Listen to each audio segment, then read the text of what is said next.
Ayun nga, after mag-hotel ay pasampa na kami ng barko. Medyo malamig talaga ngayon dito sa lugar namin sa USA. Napilitan tuloy akong gamitin ang pangmatindihan ko. Kaya nga ultimo brief ko ay naka-jacket din. Ito namang si Manong driver, slowly but surely ang driver. Manong, darating pa ba tayo? Hindi kaya maiwan kami ng barko sa sobrang bagal mo? Parang iniligaw mo pa yata kami ah. Siguro Manong kakasiar mo lang.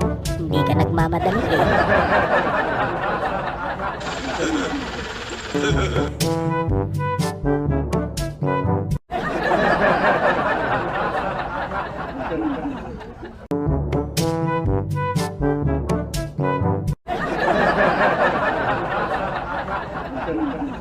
Natatanaw ko na ang dagat. Nakakamiss din talaga ang pagbabarko. Kasi nga, dolyar ang sweldo.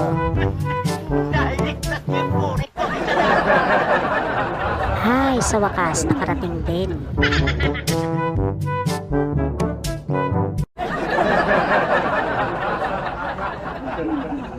Para naman oh, salamat po. See you and I see you na lang. Punta muna kami kay Kapitan.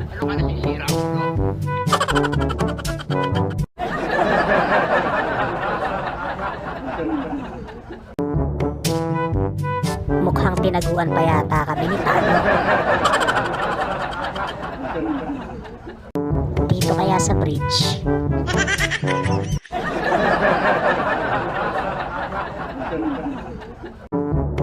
Ayun, nandito nga. Huli ka, Tano. Chef J, Captain, for Mayor.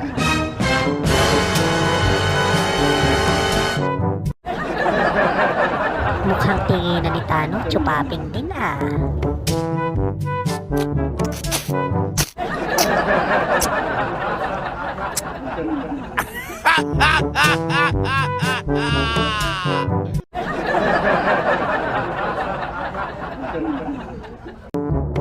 Hay, makababa na nga at oras na para mag-tour. Uy, humabol pa si Tano. Sindihan mo na kaya yung yosi mo.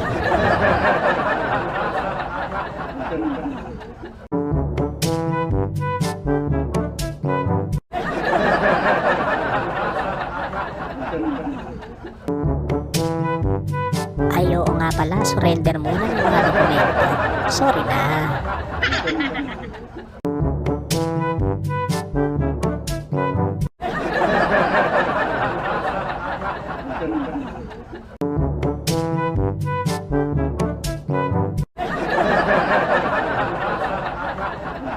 O, ito na ang akin, pre. Tano pala.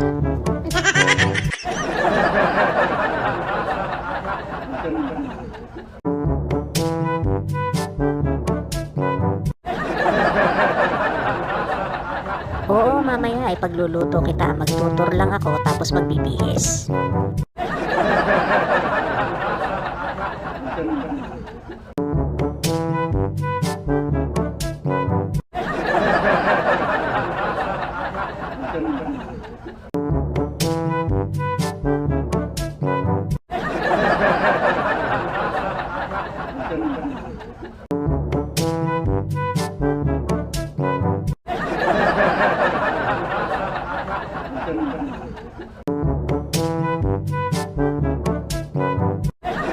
Ito ang mess room ko.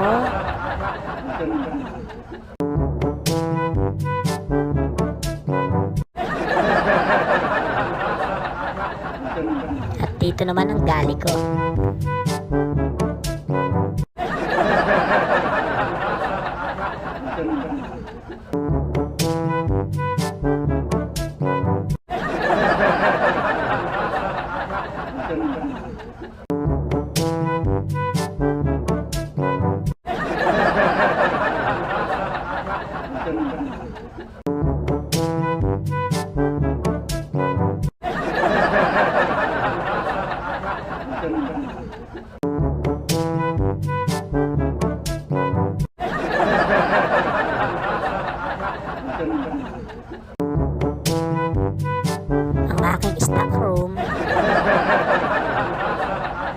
storage.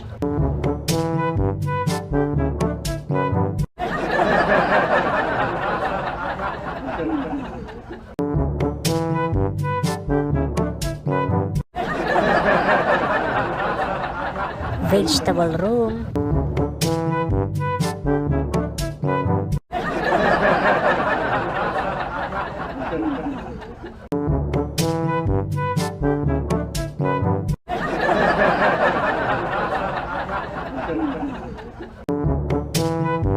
At ito naman ang aking freezer.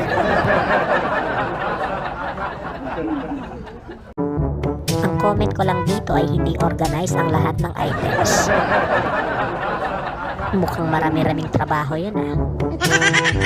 Dito na nga ako sa kabina ko, check ko muna. Pauwi na ba agad ako? Ba't wala nang laman to?